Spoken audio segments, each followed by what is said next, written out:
Lettre 20. Cher Père, il y a 1 heure seulement que j'ai terminé ma précédente lettre avec l'intention de suivre le convoi de Samuel. Je vais maintenant te raconter une des plus merveilleuses choses qui ait jamais eu lieu. Au moment où les porteurs chargeaient sur leurs épaules le brancard sur lequel on avait déposé le cadavre de Samuel, la pauvre Ruth succomba sous le poids de sa douleur. Et c'est avec peine que je pus la ramener jusqu'à sa chambre où elle tomba sans connaissance. Je ne pouvais la laisser seule dans cet état. Le cortège funèbre se mit donc en marche sans nous. Marie s'en est allée, soulevant de ses bras la pauvre mère affligée. La pauvre Ruth était toujours sans connaissance. Elle semblait dormir, mais de temps en temps, le nom du bien-aimé revenait sur ses lèvres. Tout à coup, j'entendis pousser un grand cri de joie. Je me levai et me mis à la fenêtre. La clameur joyeuse augmentait du côté des murs de la ville. Je montai sur la terrasse. Je vis de là notre esclave, Gibéoni Tolek, accourir avec la rapidité d'un cerf. Il faisait de la main des gestes désordonnés qui l'accompagnaient de paroles qui ne pouvaient parvenir jusqu'à moi. Je compris seulement que quelque chose de merveilleux venait de se produire. Dans la direction des portes, j'entendais encore de temps en temps des cris joyeux, et sur la colline où se font les ensevelissements, il y avait une foule de personnes groupées autour d'un seul homme. Je ne distinguais pas le brancard funèbre, mais le cortège qui l'avait suivi remplissait l'air de cris de joie. La foule se dirigeait vers la ville. Soudain, j'entendis Eulek crier « Il vit! Il vit !» « Il est ressuscité des morts !» criaient les jeunes gens qui suivaient Eulek. « Il vit et revient vers la ville !» annonçait-il à ceux qui, comme moi, étaient montés sur leur terrasse. « Qui vit ?» demandai-je à Eulek. « Pourquoi ces cris, Eulek ?» Le visage rayonnant d'une joie respectueuse, il me regarda et me dit « Le jeune Rabbi Samuel vit, tu vas le revoir bientôt, car on le ramène à la ville. Où est Ruth ? Je viens lui apprendre la joyeuse nouvelle. » Croyant à peine encore à ce qu'on me rapportait, je me hâtai d'aller auprès de Ruth pour la préparer au retour de Samuel. Les cris d'Eulek l'avaient arrachée à sa torpeur. Elle le regardait les yeux hagards. J'allai à elle, la pris dans mes bras et lui dis « Ma chère Ruth, j'ai de bonnes nouvelles, de merveilleuses nouvelles à t'apprendre. Écoute ces cris de joie à travers toute la ville. » « Vit-il » demanda-t-elle en hochant la tête. « Non, non, non. Ou plutôt oui. » Là, ajouta-t-elle en levant les yeux et montrant du doigt le ciel. « Non, sur terre » cria Eulek avec ravissement. « Je l'ai vu s'asseoir, je l'ai entendu parler. »« Qu'est-il donc arrivé ? Raconte-moi tout, dis-je alors. » Quel autre que le prophète que nous avons vu à Jérusalem eût accompli un si grand prodige ? Continua Eulek sans répondre à mes interrogations. « Jésus » demandai-je le cœur plein de joie. « Qui serait-ce d'autre ? Oui, Jésus qui a rencontré le cercueil à la porte. Mais voyez, les voici !» Une clameur assourdissante retentit alors et nous vîmes la foule qui accourait vers la maison dans une cohue indescriptible. Les uns pleuraient, d'autres riaient comme pris de folie. À quelques pas de là, j'aperçus Samuel à côté de sa mère dont les bras l'enserraient. « Où est Ruth ?» demanda-t-il joyeux en pénétrant dans la maison. « Où est-elle » Je le regardai avec respect, croyant voir un esprit. Quand Ruth entendit sa voix, elle jeta un cri de joie folle. « Il vit, vraiment il vit !» s'écria-t-elle à plusieurs reprises, et, se levant, elle alla se jeter dans ses bras. « À genoux, tous, et remercions le Seigneur » dit alors Samuel.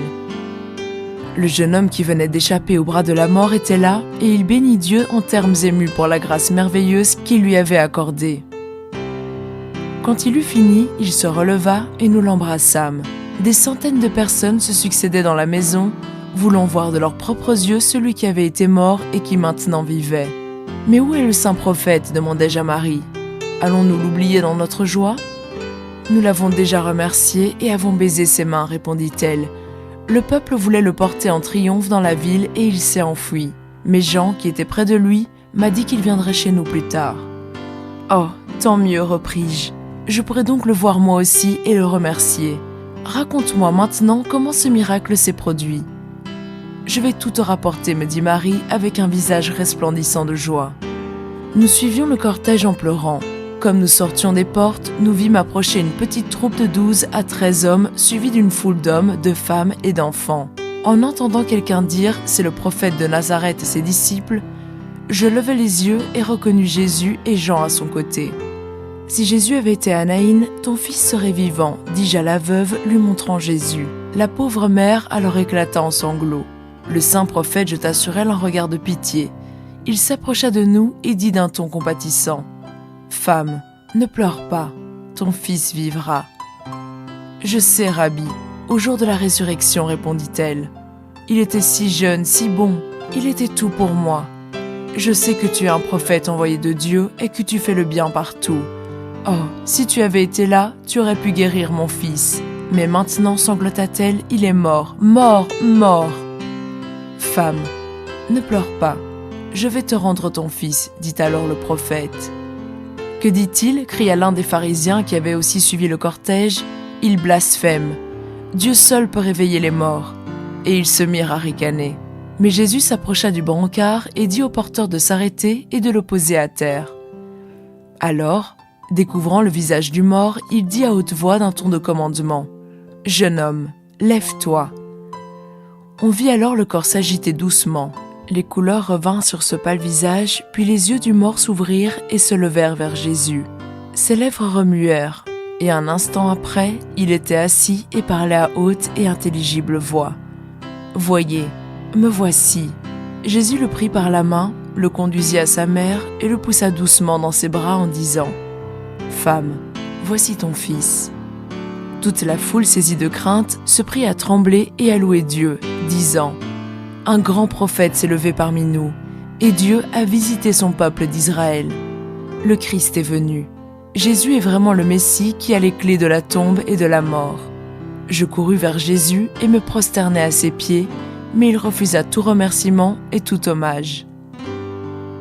Mon cher Père, ce miracle a été opéré à la lumière du jour, en présence d'une grande foule où l'on comptait des ennemis de Jésus, des pharisiens moqueurs, des scribes. Ils ne cherchent pas à le nier, car ils savent pertinemment que ce jeune homme était mort. Et maintenant des milliers de personnes croient en Jésus, comme en le silo sacré d'Israël.